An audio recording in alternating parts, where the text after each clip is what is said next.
মৰমৰ ছাত্ৰ-ছাত্ৰীসকল, তোমালোকে কম্পাৰ্টমেণ্টেল পৰীক্ষাৰ অনলাইন কৰিলা। এতিয়া তোমালোকৰ পঢ়াটোহে কথা। তোমালোকে আগৰ দৰে এইবাৰ অৱহেলা নকৰিবা আৰু নকৰাও মই জানো। তোমালোকে ভালেখিনি পইচাৰে অনলাইন কৰিছা, যিহেতু আমি মধ্যবিত্ত ঘৰৰ ছাত্ৰ-ছাত্ৰী। আৰু এতিয়া তোমালোকে পঢ়িব লাগিব ভালদৰে। এতিয়া কেনেকৈ পঢ়িবা? তোমালোকে এতিয়া টিউচন ল'ব নোৱাৰা বা টিউচন নাই তোমালোকৰ। এতিয়া তোমালোকে বিদ্যালয়লৈ নোযোৱা। এতিয়া তোমালোকৰ একমাত্ৰ ভৰসা হৈছে অনলাইন মাধ্যমত পঢ়া। কিন্তু ইউটিউবতো তেনেকুৱা চেনেল তোমালোকে পোৱা নাই, যিটো তোমালোকক ডাইৰেক্টলি হেল্প কৰিব পাৰিব।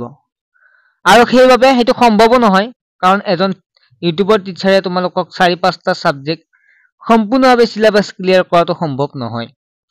আৰু সেইবাবে মই ভাবিলোঁ যে তোমালোকৰ লগত এইকেইদিন থাকি তোমালোকক হেল্প কৰিম বুলি মই ওলাই আহিছোঁ।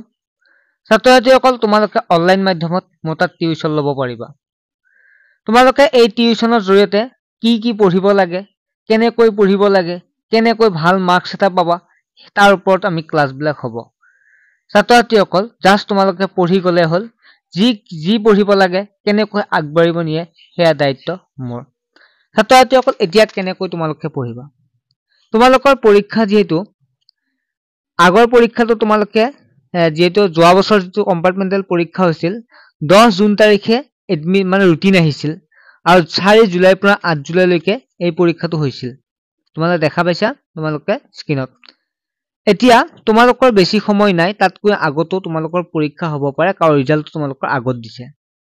চ' মই ভাবিছোঁ আৰু 45 দিন অৰ্থাৎ 1.5 মাহ তোমালোকৰ সময় আছে।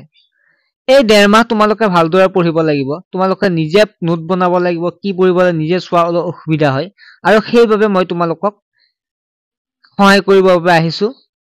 আৰু তাৰ বাবে তোমালোকৰ পৰা মিনিমাম এটা প্ৰাইচ ল'ম, কাৰণ মোৰ সময় মূল্য এটা থাকে। কাৰণ মই টিউচন কৰোঁ, যিহেতু টিউচন এটা বা দুটা টিউচন বাদ দি মই তোমালোকৰ লগত আছোঁ।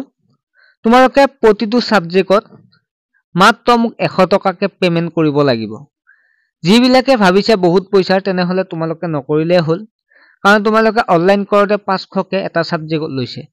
তাৰ নিমিত্তে মই 100 টকা বিচাৰিছোঁ। মাত্ৰ তোমালোকে 100 টকাত তোমালোকৰ কোৰ্চটো কৰা হ'ব। যিটো তোমালোকে টিচাৰ এজন যদি তোমালোকৰ ঘৰলৈকে আনা, 2-3 হাজাৰতকৈ বেছি টিচাৰক দিব লাগিব। গতিকে তোমালোকে বুজি পালা নহয়? গতিকে তোমালোকে যিটো স্ক্ৰীনত দেখা পাইছা হোৱাটছএপ নাম্বাৰ, এই হোৱাটছএপ নাম্বাৰটো তোমালোকে এটা SMS দিয়া, আৰু এই SMS দিয়াৰ লগে লগে তোমালোকক এখন স্কেনাৰ দিয়া হ'ব। তোমালোকে 100 টকা পাৰ ছাবজেক্টত পে'মেণ্ট কৰাৰ লগে লগে তোমালোকৰ পৰীক্ষা শেষ নোহোৱা পৰ্যন্ত মই যিকোনো হেল্প কৰিব ৰাজি হৈ আছোঁ। তোমালোকক বিভিন্ন ধৰণৰ কুৱেশ্যন পেপাৰবিলাক শ্বেয়াৰ কৰিম, কমন কুৱেশ্যন পেপাৰ শ্বেয়াৰ কৰিম, ইম্পৰ্টেণ্ট তোমালোকৰ যিকোনো কুৱেশ্যন তোমালোকক শ্বেয়াৰ কৰিম। গতিকে সকলোখিনি সুবিধা লাভ কৰিবৰ বাবে তোমালোকে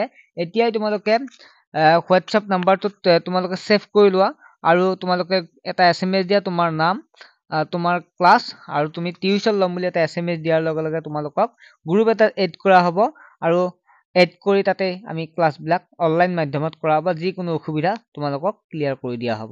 ঠিক আছে? যিবিলাকে ইচ্ছুক তোমালোকে ল'ব পাৰা, আৰু অতি শীঘ্ৰে আমাৰ ক্লাছ ষ্টাৰ্ট হৈ যাব।